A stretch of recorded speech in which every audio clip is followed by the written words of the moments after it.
Namaste and greetings. I, Tripta Behra, researcher at IMPRI, Impact and Policy Research Institute, Prabhav एवं नीति अनुसंधान संस्थान, Nai Delhi, extend my warmest welcome to you all to IMPRI Web Policy Talk. Today, we are gathered for a panel discussion on the India Middle East Europe Economic Corridor, IMEC. The discussion is on IMEC, Corridor of Prosperity, Implementation and Impact. This program is organized by IMPRI, Center for International Relations and Strategic Studies, CIRSS, as part of the State of International Affairs Diplomacy Dialogue Series. The session will be chaired by Professor Rafiq Dossani, Director, RAND Center for Asia Pacific Policy, Senior Economist, Professor of Policy Analysis, Pardee RAND Graduate School, RAND Cooperation, USA. We welcome you, Sam. The panelists for today's session are Professor Prabir, Professor, Research and Information Systems for Developing Countries, RIS, New Delhi. We have Professor Preetam Banerjee, Head and Professor, Center for WTO Studies, Center for Research on International Trade, and Indian Institute of Foreign Trade, IIFT, New Delhi. We also have Ambassador Anil Trigunayar, IFS retired, Distinguished Fellow, Vivekananda International Foundation, VIF, New Delhi. And last but not the least, we have Professor Mukul Ashar, Visiting Distinguished Professor, IMPRI, former Professor, Lee Kuan Yew School of Public Policy, National University of Singapore, NUS. Today's session will be moderated by Dr. Simi Mehta, CEO and Editorial Director, IMPRI. I welcome all the participants to this enlightening deliberation and thank you for being interested and putting your time, energy, and efforts into understanding emerging issues pertaining to international trade and relations and helping us to bring together the practitioners and participants through this discussion for impactful policy research and action. Now, without further ado, let us start the program. I would like to invite Dr. Simi Mehta to start the program and welcome and invite our chair and participants, chair and panelists. Over to you, ma'am. Thank you. Good evening, everyone. Thank you, Tripta. India Middle East Europe corridor by far is the most ambitious corridor in geoeconomic and geostrategic terms. Countries like India, UAE, Saudi Arabia, European Union, and the US have come together to secure global supply chains and generate jobs. It was launched at the G20 summit in New Delhi, and the Prime Minister of India mentioned that it will usher in a new chapter in global connectivity and sustainable development. To quote him, he had said, the IMEC will be a major medium of economic integration between India, West Asia, and Europe. The President of the European Union hailed it as nothing but historic. It is being referred to as a game changer of sorts, and having an outlay or budget outlay of around $20 billion US in total. What exactly is this project all about? What are its objectives? How does it impact other countries not covered in the IMEC? What happens to those countries who are members of the Belt and Road Initiative, or they have Belt and Road Initiative projects running in their countries? What could be the implications of the relations between China and the IMEC countries? Would it generate further geoeconomic and geopolitical rivalries? What are the prospects of the sustained progress of IMEC? How different would it be from the BRI? So to answer these questions and discuss them and beyond, the IMPRI Center for International Relations and Strategic Studies has convened this very important panel, very important and timely discussion today with experts in the field.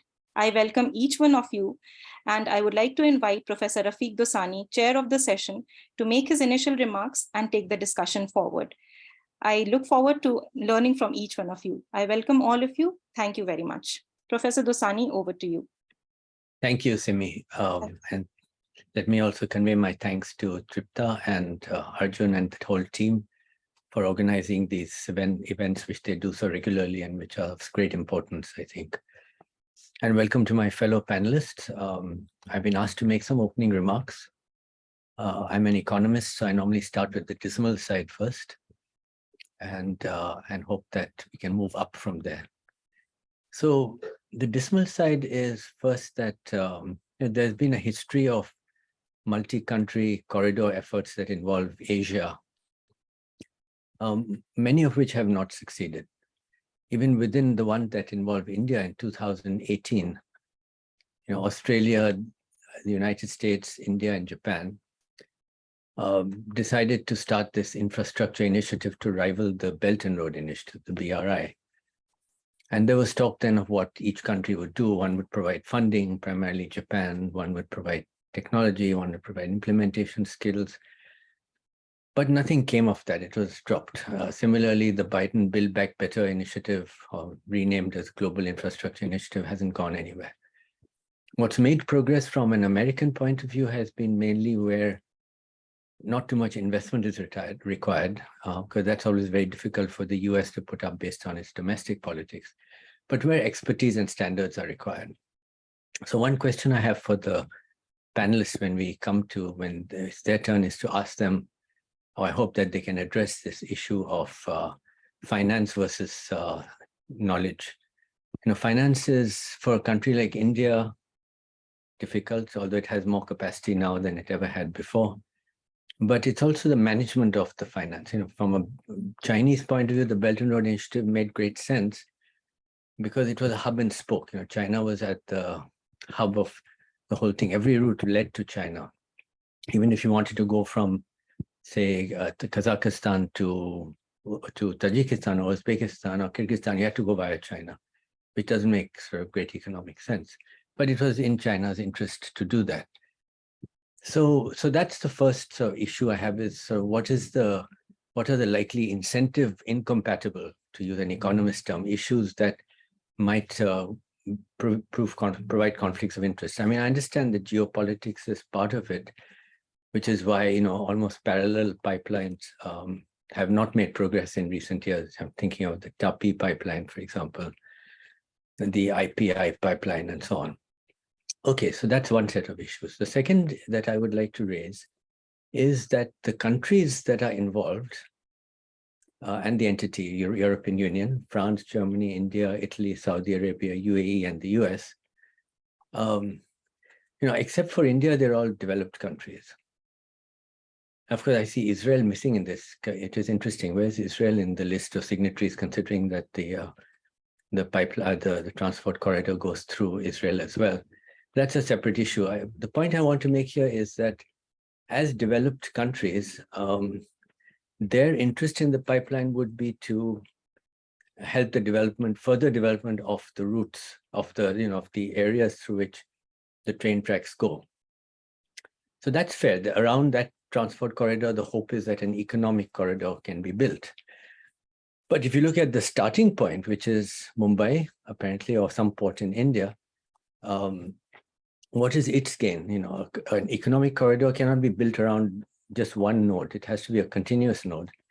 And perhaps there are plans to later on extend the India part of the node down further to, into the hinterland of India to create an economic corridor, but that will be much more costly. So that's something that, is not clear to me that how is this, I can see the advantage as an economic corridor for these other countries, but not for India. I see some advantage to India in terms of transport corridor risk management, the de-risking of the Suez Canal.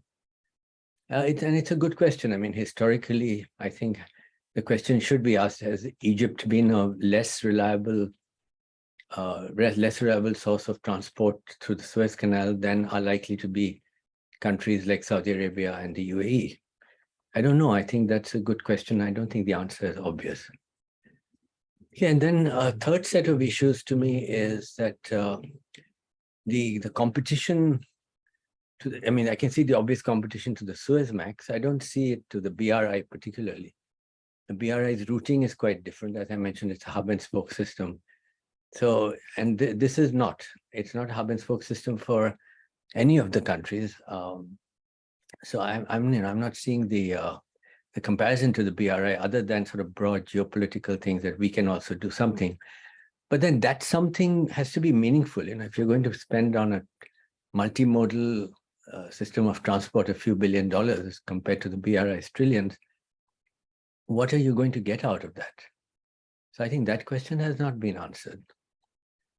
And then, the de-risking of the supply chain, it raises the question, what goods will India get that de-risk its supply chain? I can see it finding some advantage as a supplier of nearly finished goods to Europe, Middle East, and the other countries in this IMEC. But a supply chain means that you're sort of integrating expertise from different countries. For example, the Southeast Asian supply chain is sort of the most sophisticated supply chain that we know of. And it's also about, all 10 ASEAN countries, China, Korea, Taiwan, Japan. What is the scope for integration here when the capacity of the Middle East, at least at present, is limited to petroleum supplies, and Europe and Israel similarly are highly advanced countries which are not going to share, will not be able to share, even if they want to, a supply chain with India, because they rely on supply chains that are outside Europe as well.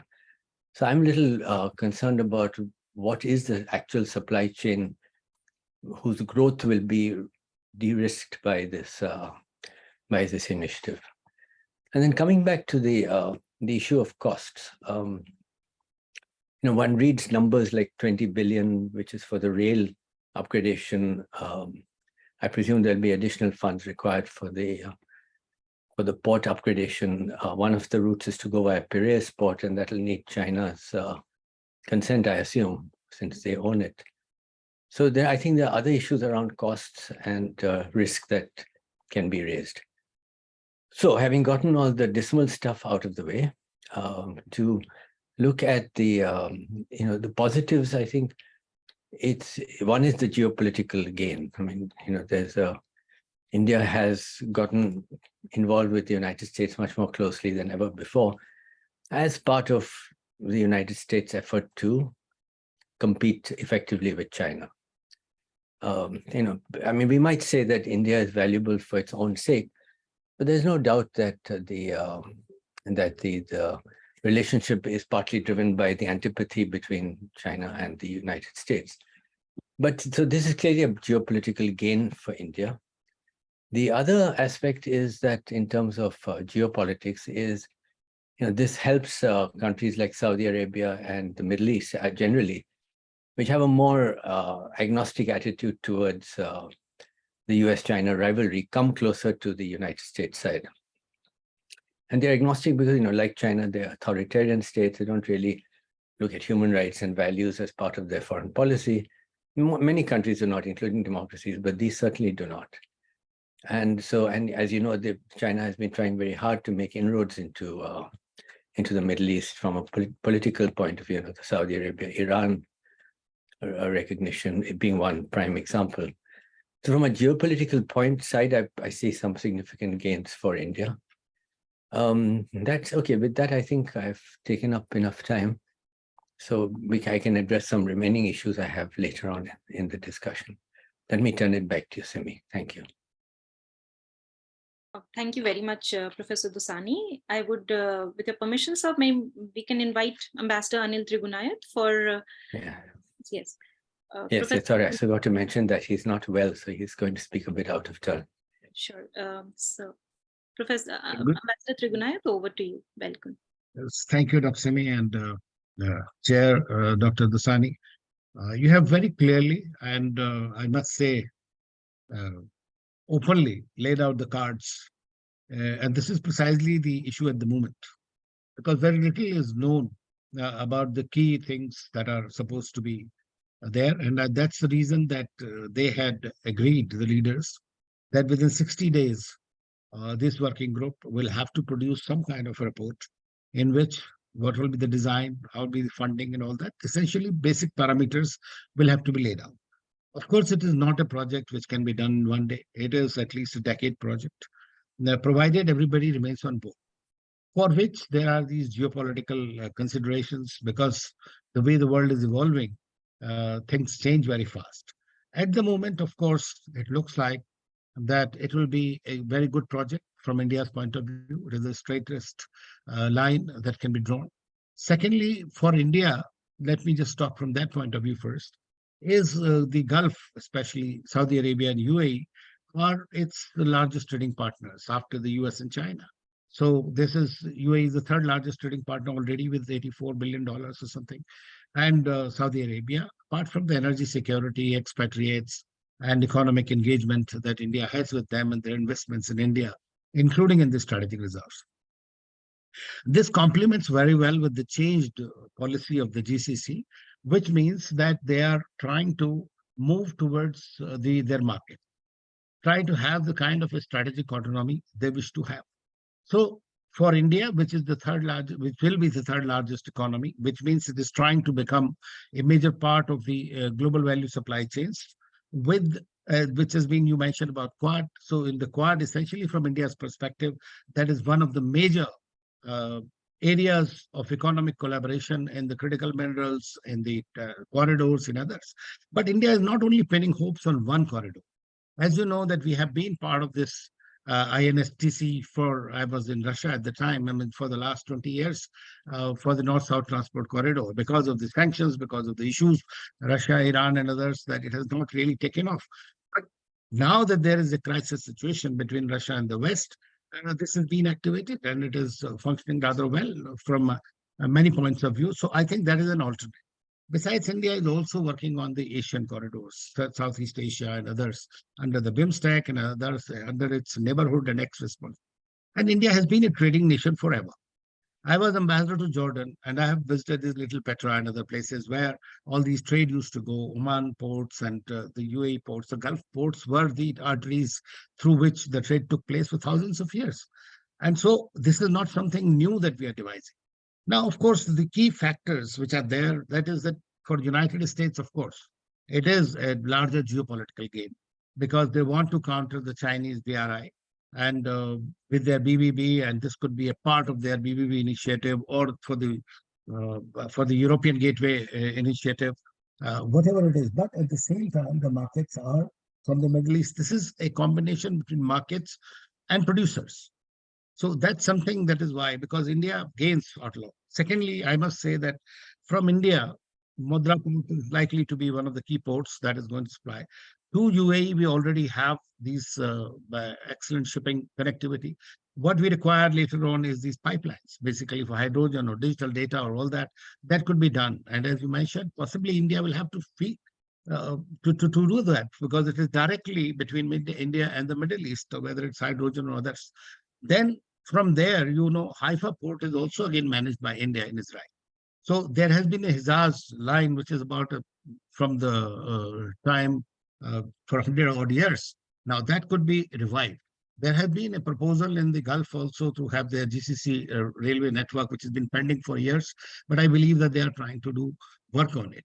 So my feeling is that, of course, the Europeans are also part of the same dynamic. They are also the markets, and they are again now in the Russia-Ukraine war. We have seen that there is a greater reliance on the Middle East for their oil and gas. So that is something that will continue to play out as at least for 30, 40 years. Now, as far as India is concerned, I think it is looking at it or not really India, I must say all the major participants. They are looking at it from both the geostrategic point of view, geoeconomic, and the geopolitical. United States may be 100% or 99% geopolitics, to a lesser degree for the Europeans because their dependencies are there. For India, this is to a great degree, it is geoeconomic. It is an economic corridor, which is what it is looking forward to. I have a feeling that we are not looking at something to replace the BRI as far as India is concerned. What we are looking at is as a viable alternative. Of course, it will depend on how the financing is done, how effective it is. Now they say they're going to be 40% cost and the transit cost as well as the transit time will be reduced by 40%. If that happens, that is obviously a major game changer. But of course, there are a lot of things like even with the Saudi Arabia and UAE, there are these internal geoeconomic dynamic. At the moment, both Saudi Arabia and UAE are also, in my view, very close partners of China. They are part of the BRI. BRI expands from Tehran to Tel Aviv. So I don't see that if we put it in that bracket, that it is going to be also, and I think that India's point of view, you can understand. In the Quad also, even though it is a security dynamic, it's a security organization, but India always looked at it from an economic perspective and not from China containment perspective. So I think that those are a few things, or pointers I would like to say. And I fully agree with Dr. Dossani that at the end of the day, the proof of the pudding is in eating. Thank you very much.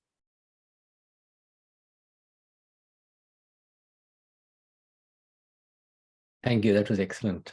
Back to Simi. But it's so nice of you to do this when you are not fully well. Thank you. Thank you, sir. You could decide on the order that we'd like to proceed now. Go with Prabir next. Yes. Professor Day, good evening.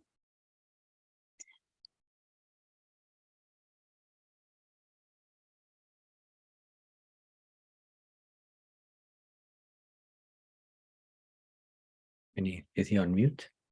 Prabir, sir, can you hear me? Yeah. Now I can hear you. Yeah. Right. Thank you for the invitation, and nice to see the Dr. Rafiq, Dossani, also Professor Bukula sir, other friends, Professor Pritham, Ambassador Anil.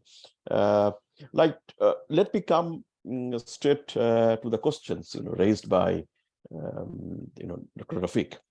Now, whatever Ambassador Anil Trigunayat he said, I think I need to add here with a caution that there are many risks also, going into a multimodal corridor. I'm sure if I made any mistake in my statement, and it is Professor Banerjee, he will bail me out. And before I continue, these are my purely personal views, and in no way this reflects my organization's views. Now, any multimodal corridor, and here there is a subtitle, it's called economic corridor, and we know it very well that economic corridor is a bit of serious thing. It's not a transport corridor. If you look at a definition of international organizations like ADB, if you go into an economic corridor, you talk about something transport corridor plus. Those are the plus things. Basically, high-speed logistics facilities, quality of transportation, trade policy, trade facilitation, all those, if you club on transport corridor, then it becomes an economic corridor. IMEC, India, Middle East, Europe economic corridor, primary objective is to enhance integration. And globally, in the global forum, global integration somehow, and we all agree that it's not happening. This is an uncertain world, and the global integration is not happening as per my expectations, and many of yours as well. Now, if you look at India's interest, and replying to Dr. Dossani's questions, that is it required for an alternate corridor which can bypass the traditional Suez Canal in the eastern side? Well, what we have picked up from the COVID time, that if you don't have an alternate corridor, alternate global corridor, which it will create a problem for everybody. And if you have a global goods, on one hand, if you look for global value chains, then certainly you need an alternate corridors. That's it. So here, connecting the ports in India and Middle East and all the way to some of the tri-ports in Saudis and all the way to Jordan and then Israel, Haifa, and then crossover Mediterranean going to the Europe. This is a brilliant opportunities. So this is certainly we get in kind of an alternate option. So my view is that, is it required? Of course, this isn't a strategy. This is an idea. We need to make it, a project for the doable. Professor Ambassador Anil, he said that this is a decade project. That's very right. So this is the, my answer to it. Second is that finance versus the knowledge. Of course, we really do not know, if I may add here one anecdote. In 2007-8, when the Chinese were very much active, designing the BRIs, Belt and Road Initiatives, they used to call everybody in several times in Kunming, sometimes in Beijing, Shanghai, to exchange the ideas, that we are coming up with a kind of a corridor from Chongqing to all the way to the European ports. What's your thinking, Indian views? And I attended those, some of them, 2007, 8, 9 onward, before the launch, the BRI forum. So they picked up the ideas from all over the world, and ideas means the knowledge, and they had the capital. So they mix it up nicely, presented the BRI, and we know the story. I'm not going to discuss it. Here also, if you go for a multimodal cross-country corridors, you need to have lots of ideas. And I think India's gain would be certainly, those knowledge pool. Remind you that India somehow, in the previous time, what we have done, we put a trade agreement in the front, and then supply side, we come to support the trade agreement. I mean, if an FTA or an SEPA or a SECA first, then we try to build a logistics network or some corridors. We have a great example in our eastern side. I'm not going to give it an example of that. So it doesn't work in a way when you have a very cobweb of many trade agreements, and then you go for building a network of transport or economic corridors. So here, I think, we picked up from our mistakes. Let's go for an multimodal transport corridors involving countries and India's particular interest in the western side, because you're the European Union, we have a 17% of the global trade, our exports counts. It's roughly about $75 billion Indian exports to European Union in 2022-23 financial year. If you count the West Asia through the GCC, it talks about, in a figure I have collected from Exim Bank Data Bank, 51 billion is roughly about 11% of Indian global exports. And if you pick up North America, both US and others, then it's about 89 billion exports, 20%. So they are the valuable exports. They are going to buy, and I have to add here, they are going to buy India's iPhone in the coming years, India's engineering products and automobile products, electronics, processed food. And Europeans, where from they're going to buy their food and agricultures, what will be their alternate source other than China? So they are looking at, as the India source of, several their primary and secondary goods. And if you need a corridor like this, along with, of course, other, arrangements in transportation, like high-speed airlines, cargo airlines, etc., and so forth, and so on and so forth.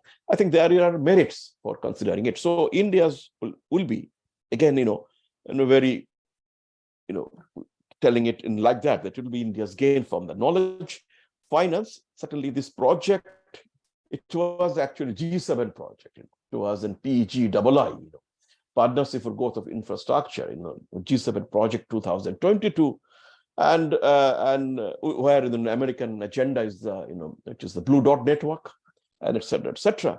So this is an outcome, sightline we have seen, and certainly India has some interests. And as I said, that India would be learning from this whole projects. There are India's interests for the private sector. There are India's interests here connecting the new market, but there are risks as well, I said. Risk is that depending too much for the products, or depending too much for the same market, as we have seen in the eastern side, we could not expand our export baskets much the way we expected in ASEAN, in Southeast Asia, where we have an FTA, with ASEAN plus countries. So here, I think we need to be cautious, and then there is also the global equilibrium trap when we talk about the limited markets, like countries like Saudis, where you look for an energy or some precious minerals. We need to be very cautious, in which way we look at these markets, how they were going to behave, because it's an uncertain world. Last is that there are capacity upgradations. Sometimes, we don't do domestic reforms because of our structural system is it like this. But if there is an international commitments like, what we have in IMEC, to some extent, our ports in the western part or in the southern part, they will get an, to upgradation. That's the one ambassador said, and Rafiq, Dr. Rafiq has also mentioned to it. So these pull factors are also important in India. So these are my initial remarks, and I may come back later if there are anything else. So 2 questions which I could manage to give answers quickly on that. Thank you very much. Thank you, Prabir. Always a pleasure to hear from you. So, Simi, shall we go request Dr. Preetham to speak next? Yes, thank you. Professor Preetham, good evening, welcome. Over to you. Good evening. I hope I'm audible to everyone. Yes. First of all, let me thank IMPRI for inviting me to share my thoughts on this topic, and thanks, Professor Dossani, for rolling, setting the ball rolling with your questions. So again, perhaps not have comprehensive answers to the questions you raised, but try to share my thoughts on some of them. So first of all, I think a valid point made by Ambassador Truganiat and others as well, that this is actually the details of the project are not well known. Of course, we know that there is a railway spur and also some road spurs that are planned, which we connect Persian Gulf ports of UAE and other GCC countries to the Mediterranean coast of Israel, essentially bypassing the Suez Canal, and therefore creating a redundancy, a multimodal redundancy to what is currently a seaborne logistics route. This in itself is not a bad idea, because we have seen that there are instances of operational disequilibrium that happens. And as trade in this area grows, which is definitely something that we can expect to happen, and I'll come to that reason why that is so shortly, having a redundancy which is not in itself is not a bad idea, and $20 billion is actually not a very large amount to create that kind of because you already have existing infrastructure. It basically needs upgradation. You're not reinventing the wheel in that sense, and in that sense, it actually mimics to an extent, though much smaller in scale, the BRI's only successful commercially viable leg, which is the Chengdu to Europe rail corridor. And in a previous avatar in my life, I was senior director with the Deutsche Post DHL group. And those of you are aware, DHL along with Kundenagel are the 2 main rail operators in that route.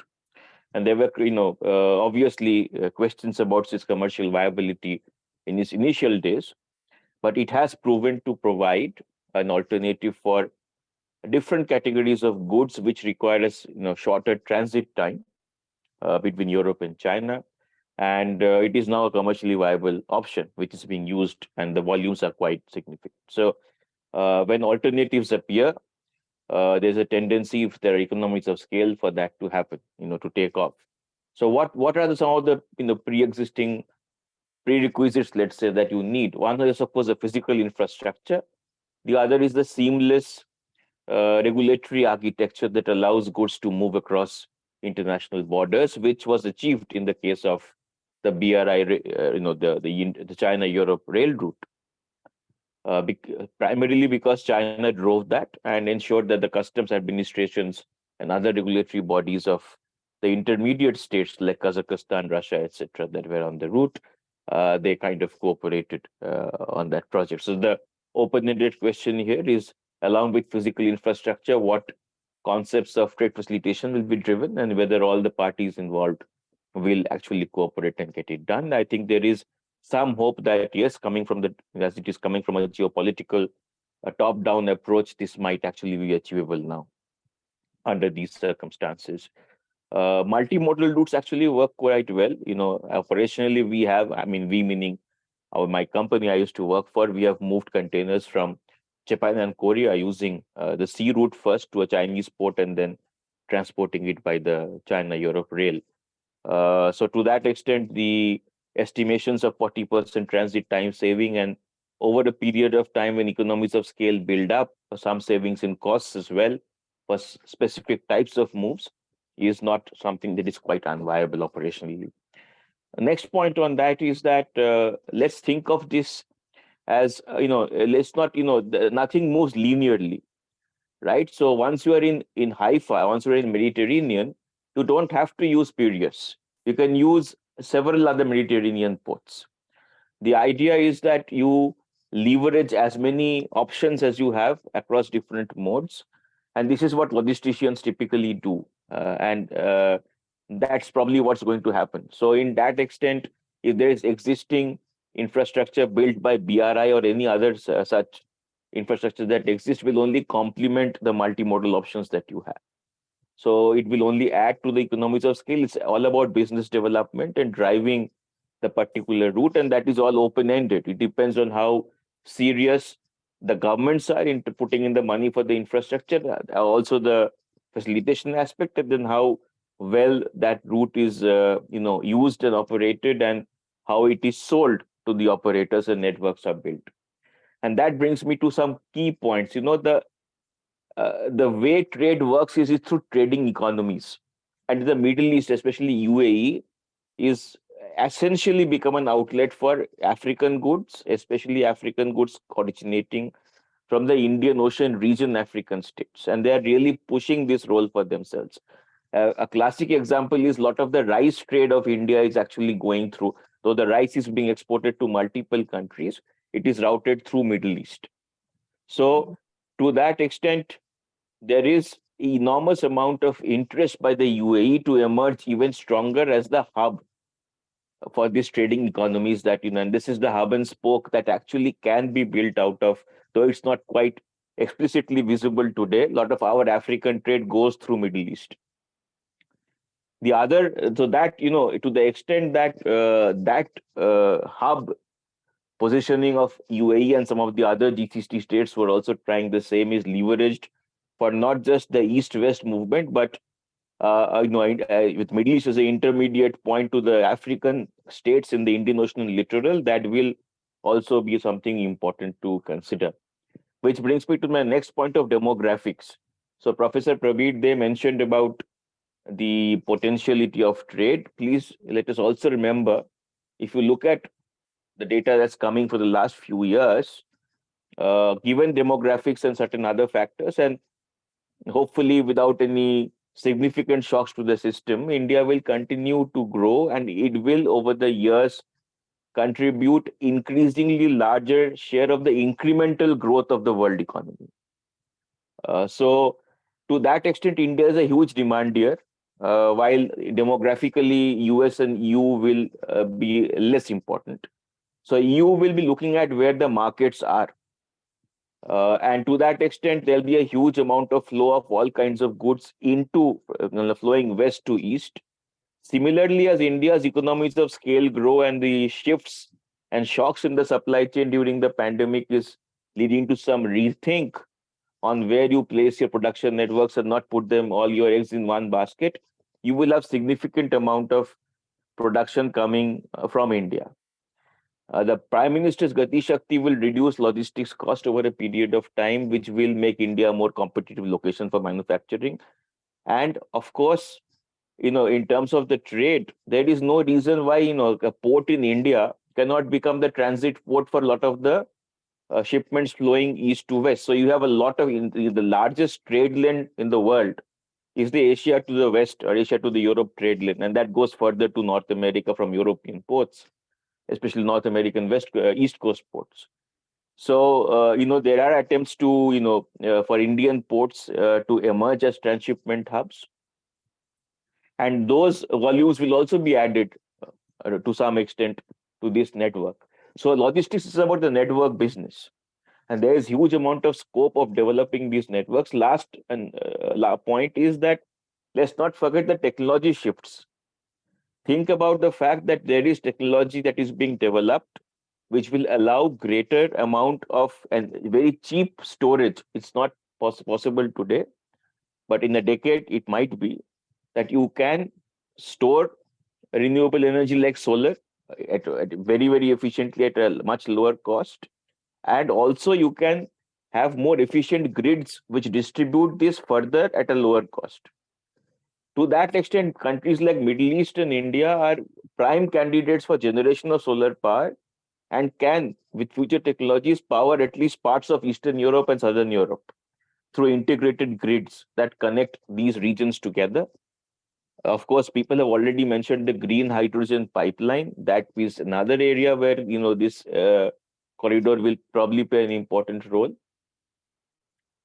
The last point I'll let you quickly mention is that and it was mentioned by Ambassador Trigunia when he mentioned about the North-South corridor, which for obvious reasons of sanctions and other didn't take off so much.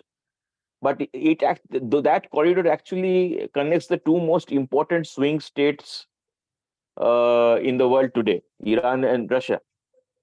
And there is no reason why that India is one of the key players of this corridor, and also a initiator and conceptualizer and financier of the North-South corridor, cannot over a period of time play the role of mediator like the US is trying to do. I mean, one of the IMEC key goals is normalization of relationships and development of economic linkages between Israel and the Arab states.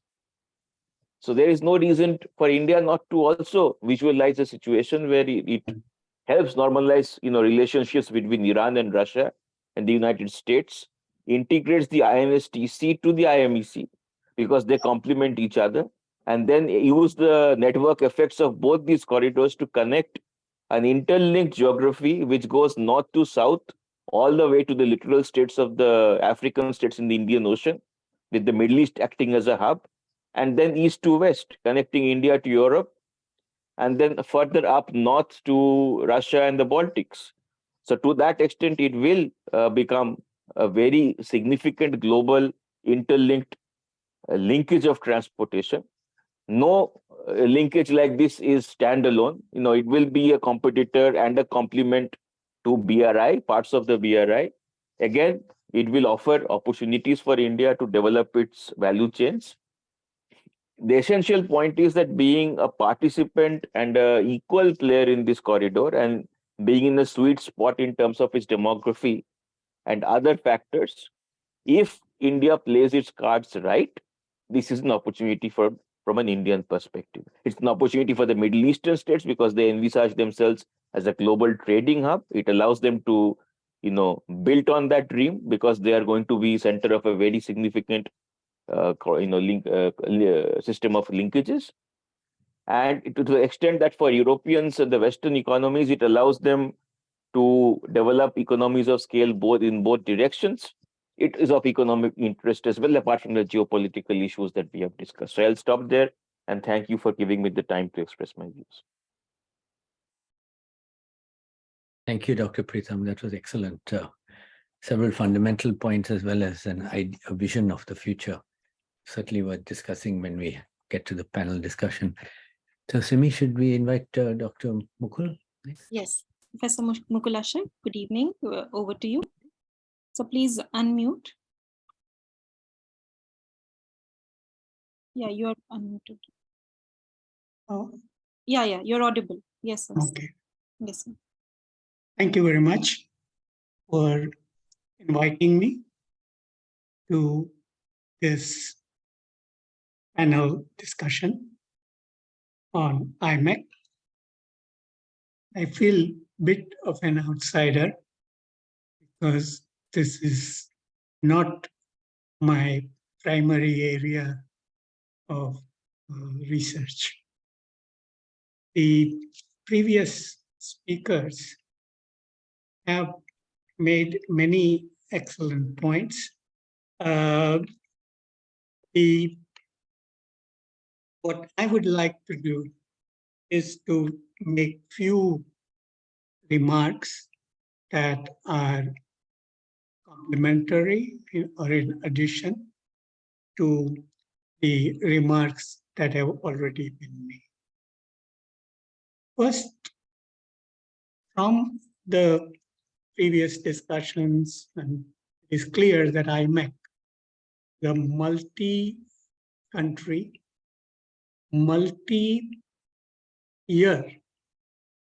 project, and it's a mega infrastructure project where there are a lot of complexities that are accentuated with this kind of framework. And one of the key aspects in these kind of projects, or two key aspects, one is the project management, because after all, IMEC is going to be divided in a series of projects. So what my suggestion to the working group would be to create an overall project management office that has all the stakeholders. And then as the specific projects materialize in different parts, have the sub-project management office as well. Because I think PMO in any infrastructure plays a very, very significant role. The second area where, when we look at such large infrastructure projects, is the procurement point of view. We know that countries do fight over how much of the procurement amount, their share that they get when there are in multilateral institutions, in others, and other projects. Now there is more competition for this. So what was mentioned by Professor Pritham about the other reforms, and Professor Day as well, that procurement reform or procurement procedures are something that one would want to be very robust in order for the success of IMEC. That is my first point. The second area which I would like to touch is that in all the previous speakers' discussions, the emphasis has been on goods. There has been some mention of pipeline. But if we examine international trade today, the growth of service transactions in international trade is faster than that of the goods transaction. We should not forget that when there is a multi-year infrastructure initiative of this type, that the GDP will also continue to grow. And the share of GDP of what Dr. Dossani mentioned about that there are developed countries and developing countries. Frankly, I don't find those distinctions very valid or useful anymore. But that the share of if we accept that definition, the developed countries in GDP over time, according to many research, is projected to decline, but the overall GDP will continue to grow. Now, when we look at globally, trade is about 50% of GDP, and therefore, even if Suez Canal is bypassed or something, that doesn't mean there won't be opportunities there as well, because the large volume that would be generated with a larger global GDP can provide the scale that is that is needed. Now, already the discussion on IMEC has mentioned that there will be 3 industrial corridors: food, green energy, and the and one other that will also will also come up. So the food and green energy are of food security is of interest globally, and more the dynamics of the supply chain and logistics can be developed, and of the green energy.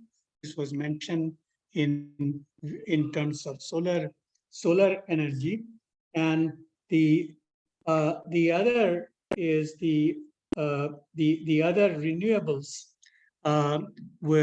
are also part of the initiative. Now we know that this is a proposal. It's a very new proposal. The working group is to give the report in November, and we will be able to move forward. But there is a will, if you may, to cooperate on these kind of projects, even though some like US may have geopolitical weight, which is greater than geoeconomic. India is the other way around, where it is geoeconomic, which is dominating. Now, in this, I don't see the dichotomy between finance and knowledge.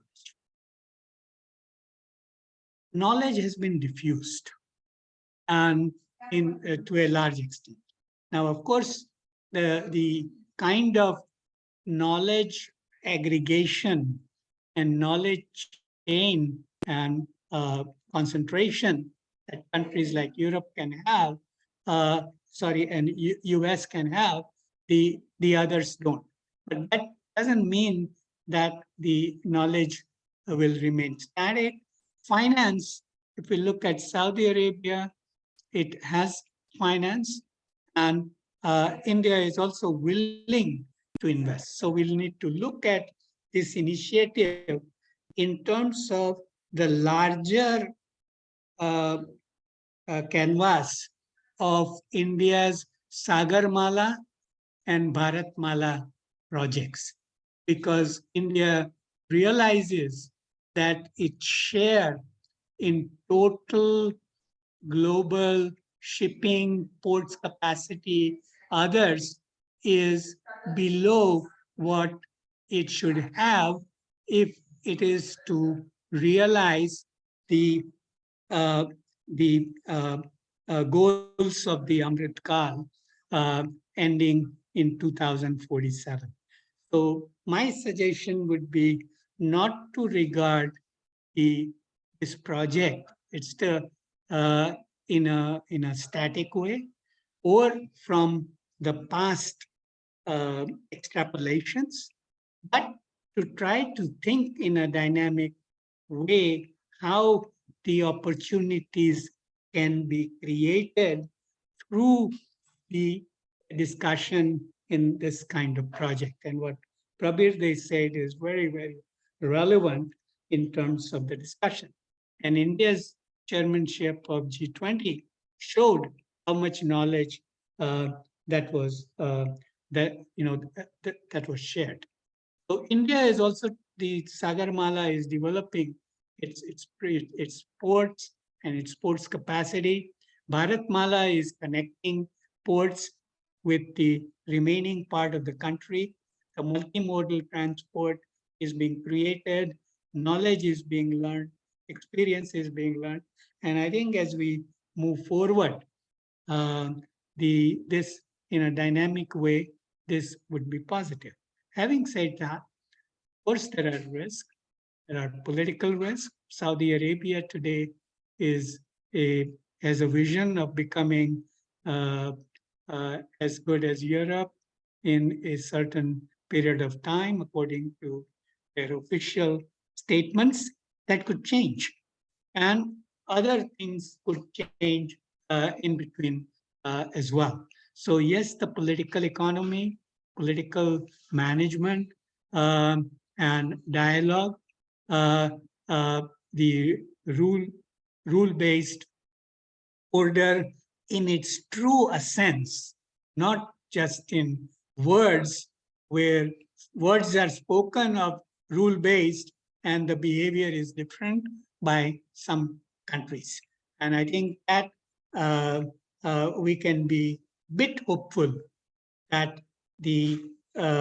that this project can be taken forward, and it could yield a lot of externalities which we are not able to fully foresee now, but that those positive externalities, there may be some negative ones too, positive externalities should also be part of our overall calculus in looking at IMEC.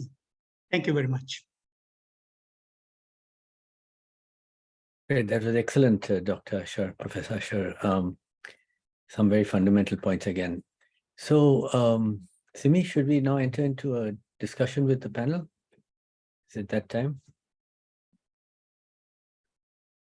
Yes, sir. Yeah, We can- okay, all right, thank you. Start with your comments, if you wish to give. Yes. Yes, I was going to just begin with the last point that Professor Asher raised, that of externalities. You know, it's very hard, obviously, as he mentioned, to forecast all the externalities.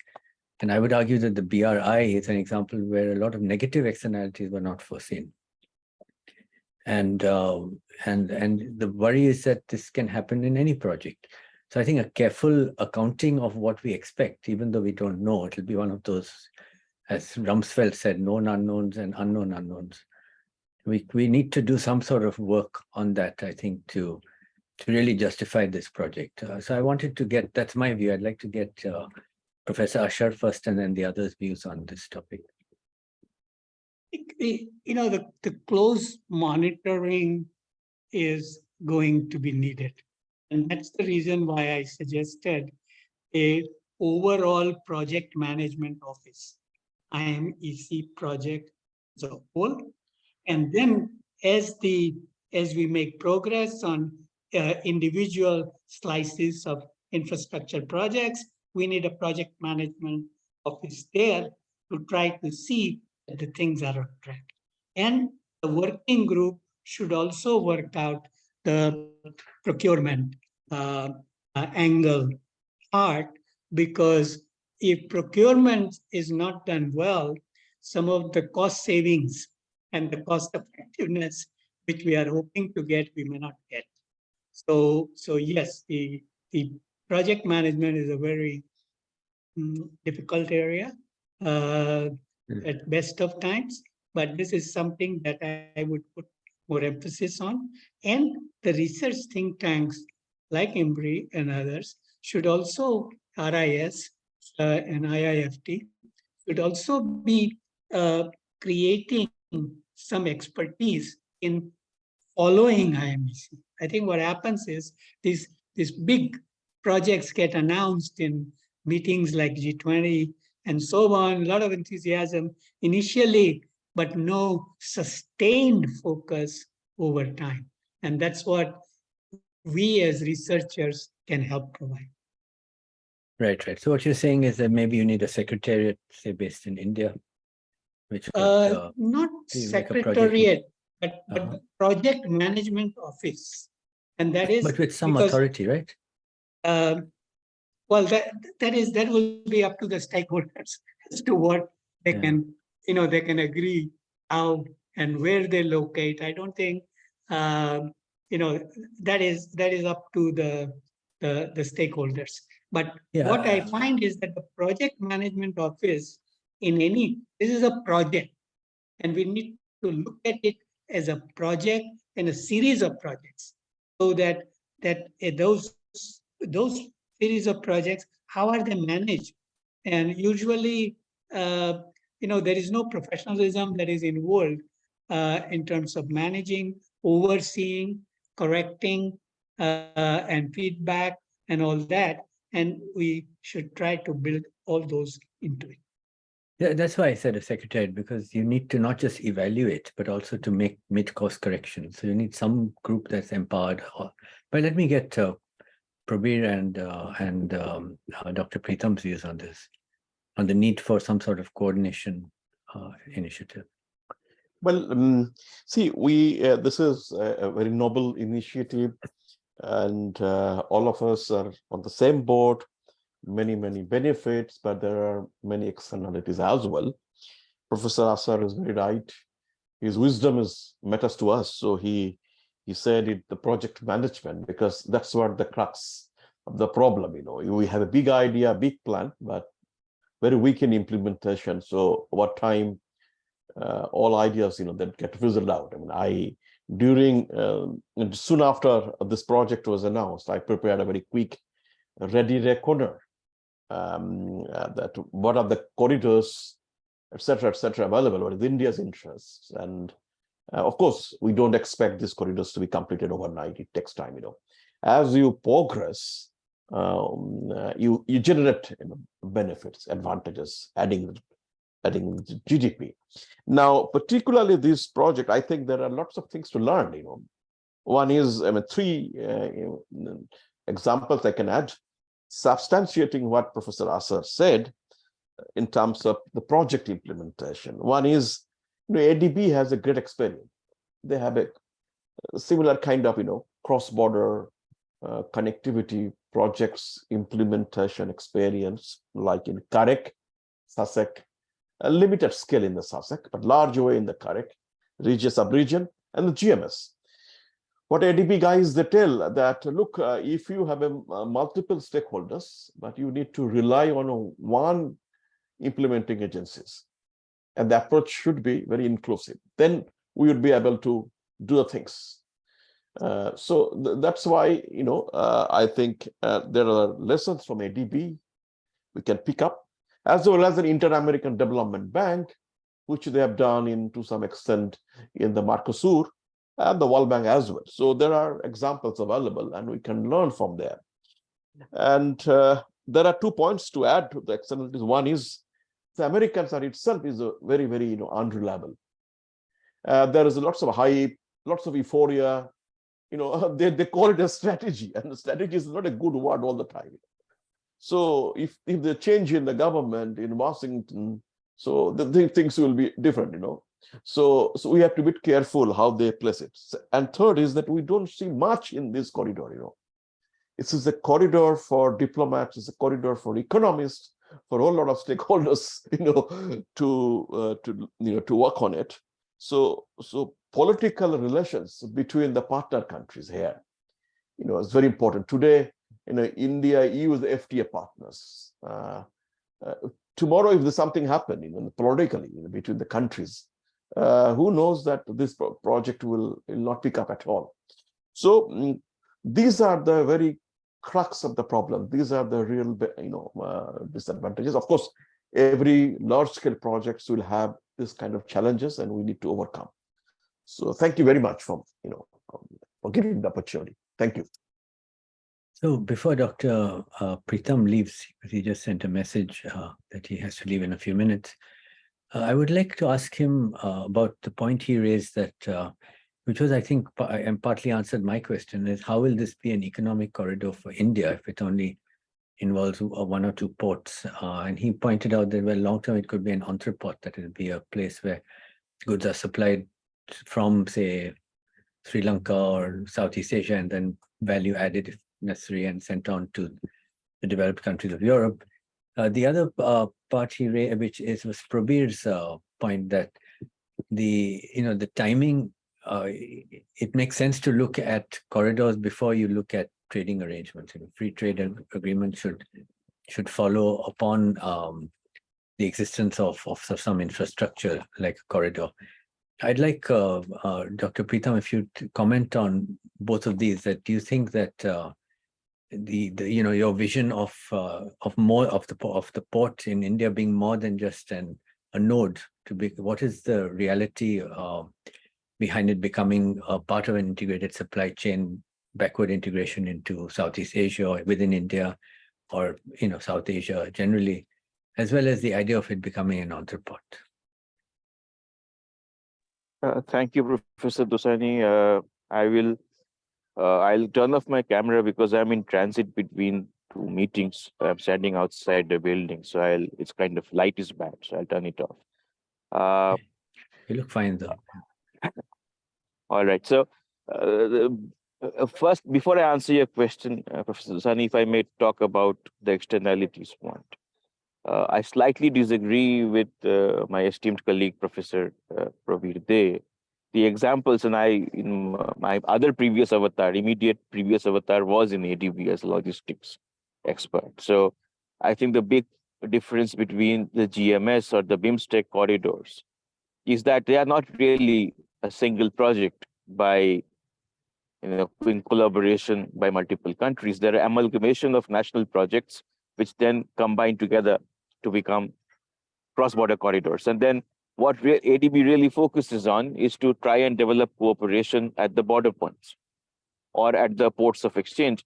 And there, if I may speak honestly, ADB has not succeeded tremendously. And Professor Day is well aware that some of the worst land ports in the world, for example, are still in South Asia, despite them being part of SASEC projects. So some of the not very efficient land ports also exist in Southeast Asia. For example, between Malaysia and Thailand, between Myanmar and Thailand.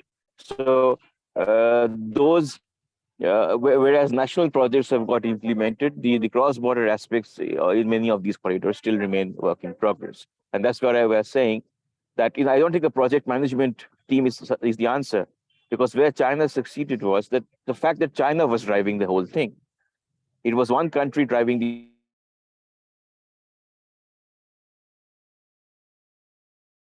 Oh dear, I think we've lost him.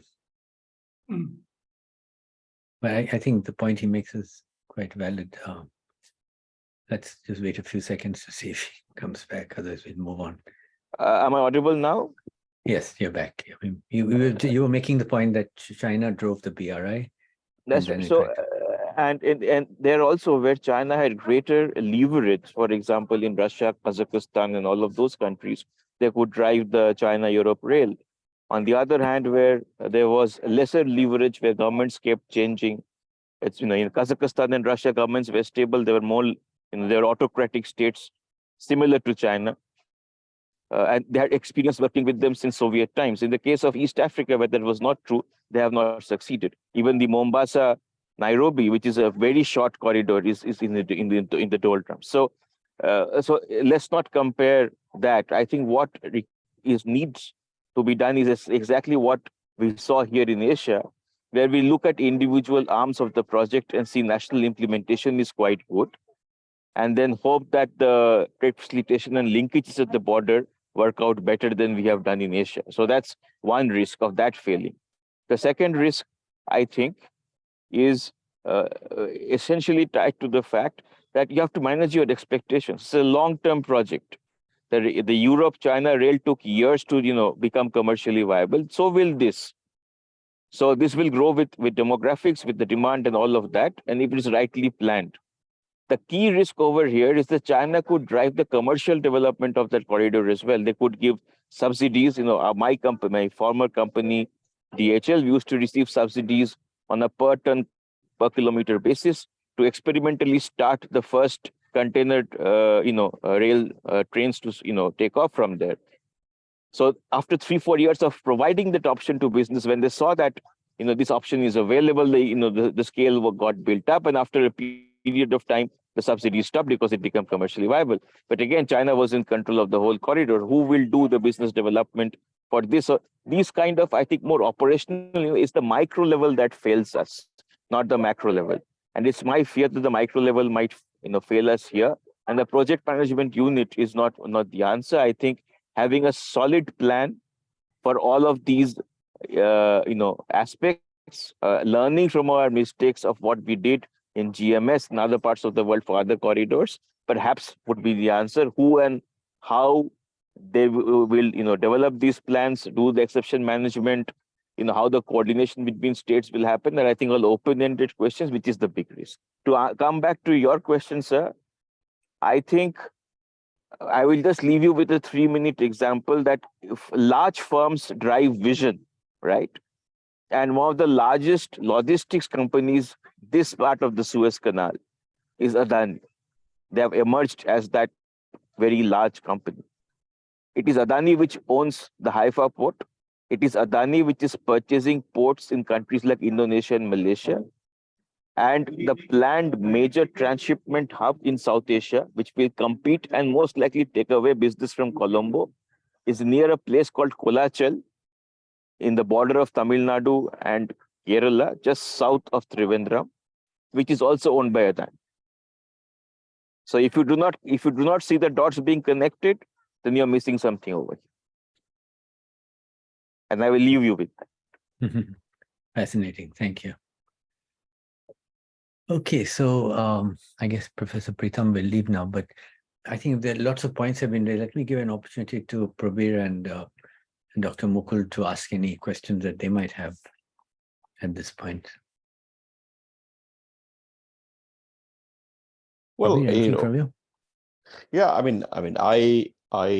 am enjoying the conversation, but this is just a beginning, Dr. Rafiq, and let the report, the working group, comes in, and then we'll have more better information to go ahead or not to go ahead with the project. It depends with the leaders, and they have taken a call. They're going to implement, and as I said, that there are opportunities unlimited.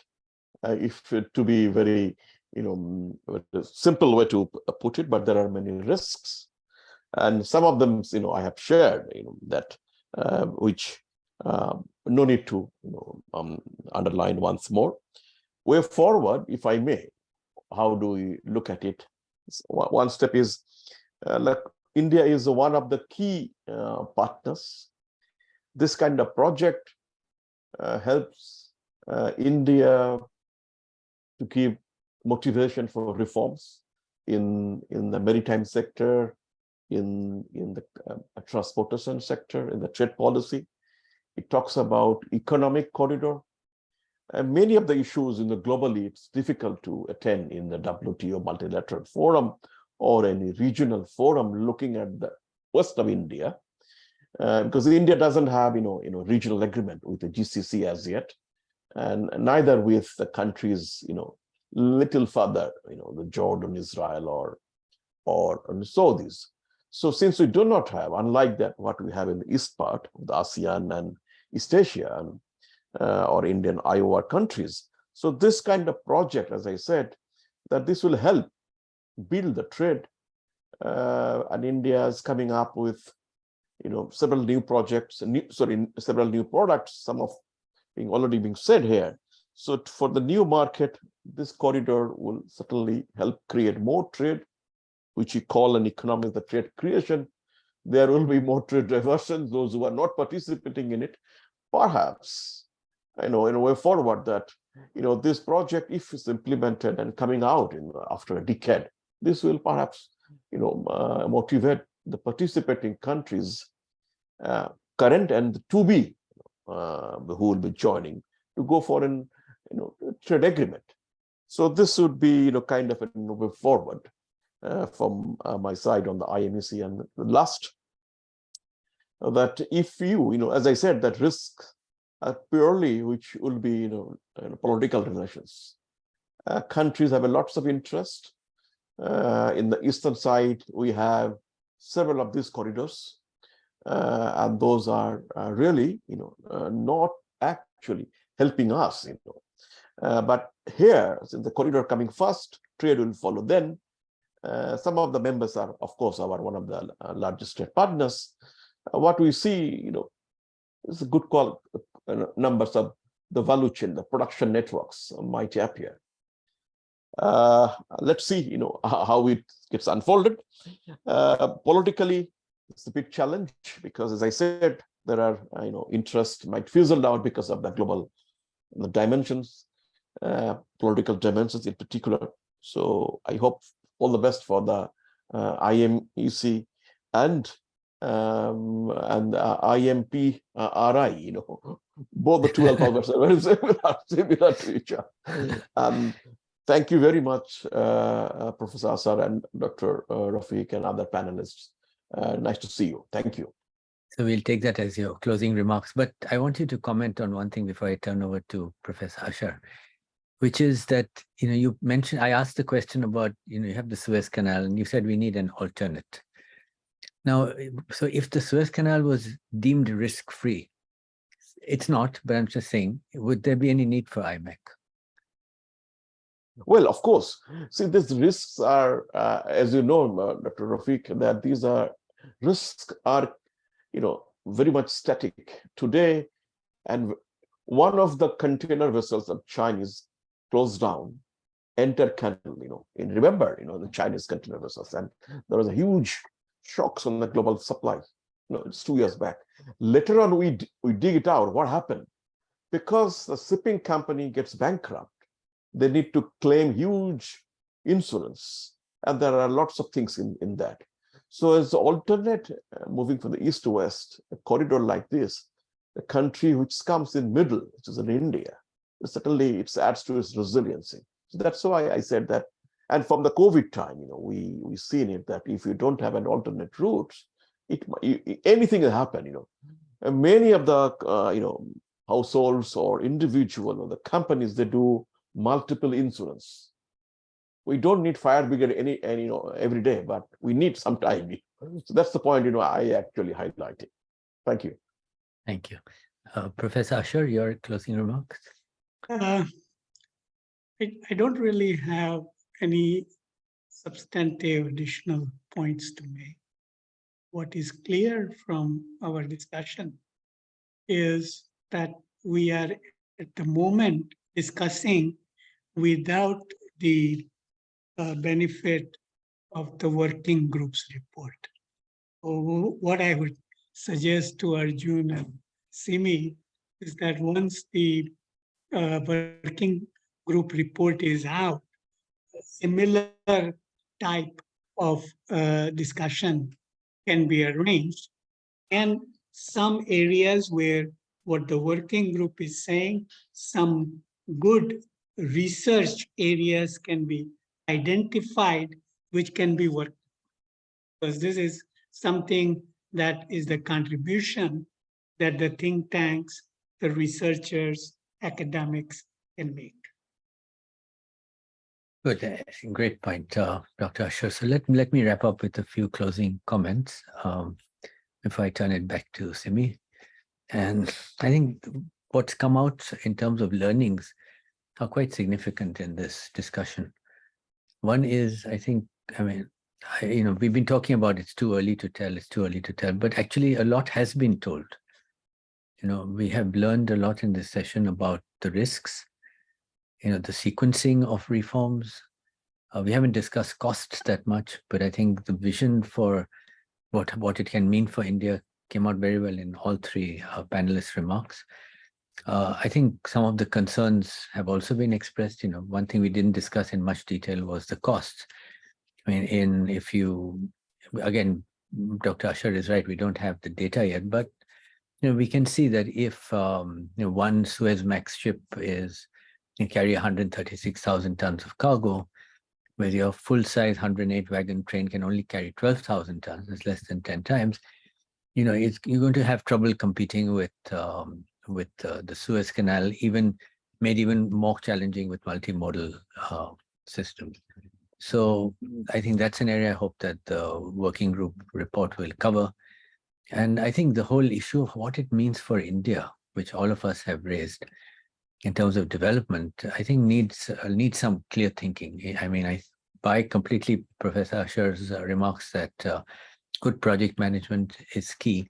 I understand Prabir mentioning that, in addition to project management, I think that was Dr. Pritham mentioning that, you need more than that, because otherwise you'll have the risk of failure if different countries cannot agree on what needs to be done. So that's a higher level problem. And one that has bedeviled, for example, the initiative I mentioned earlier of Australia, US and India to create a corridor. I also think that this whole issue of trying to compete with the BRI, I completely agree with Dr. Pritham. That's really silly, because you don't need two identical transport corridors trying to, maybe a few hundred miles apart, trying to get business from each other. it won't work. And China actually has a big advantage because it's been cultivating this for some time now, some of these projects. I think it makes sense for each country to see its benefit, look for partners where possible. That's not how this one necessarily was driven. It was driven, I think, partly by geopolitics. But hopefully India saw that this will be in its benefits. I think looking at India's benefits, see, the other countries are all developed countries. I mean, for them, yes, they'd like to develop more. But for India, there's a huge value add to making this really successful. So with that, I'm going to end my remarks and let me hand it back to Simi and Arjun to close out the session. Thank you. Thank you, everyone. With that, Tripta, we can go for a vote of thanks. Thank you so Yes. much, everyone. As we come to an end of a panel discussion on the India, Middle East, Europe Economic Corridor, IMEC Corridor of Prosperity, Implementation and Impact. I, Tripta Behra, researcher at IMPRI, Impact and Policy Research Institute, would like to propose the formal vote of thanks on behalf of IMPRI, Center for International Relations and Strategic Studies, CIRSS, New Delhi.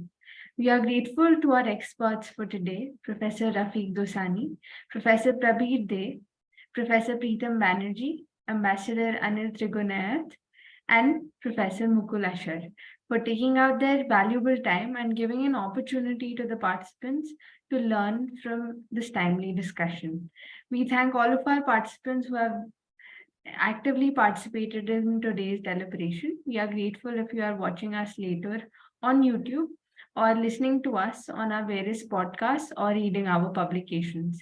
We hope you continue to join in the future to improve web policy talk and web policy learning. Wishing you all a very good evening. Thank you. Thank you so much. Thank you. Thank you. Thank you. Thank you, everyone. Thank you. Thank you, Professor. Thank you, Professor. Thank you. Thank you. Thank you, Tripta.